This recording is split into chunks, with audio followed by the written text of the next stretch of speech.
হরিবল হরিবল হরিবল। দেখো বন্ধুরা গাছটা কিভাবে হিলতাছে, দেখো দেখো। আর আমার হাতে মোবাইলটা আছে গতিকে আমি ভূমিকম্পর টাইমে আমি ভিডিওটা তুলে নিলাম। আর কার কার এখানে ভূমিকম্প হয়েছে একটু কমেন্টে জানিও।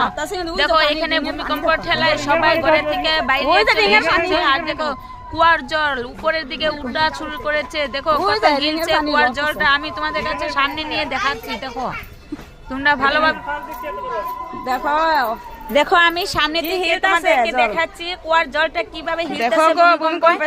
আর যে যেখানে ছিল সবাই ভূমিকম্পের ঠেলায় সবাই বেরিয়ে গেল। দেখো কারো পায়ে সবাই দেখো জুতা নাই, যে যেমনি পারে সবাই দৌড়ে রাস্তায় চলে এসেছে। আর দেখো এদিকে সবাই যে যেখানে আছে সবাই চলে এসেছে, কিন্তু আমরা একসাথে হয়ে গেছি। আর সবাই একটু সাবধানে থেকো, রাত্রে ভূমিকম্প হওয়ার সম্ভাবনা আছে আরো বেশি। আসামের অবস্থা অনেক পরিস্থিতি খারাপ, কেউ কাউকে হিংসা করো না, সবাই সবার সাথে ভালোভাবে মিলেমিশে থাকো আর সবাই সাবধানে থেকো, আবার ভূমিকম্প হতে পারে।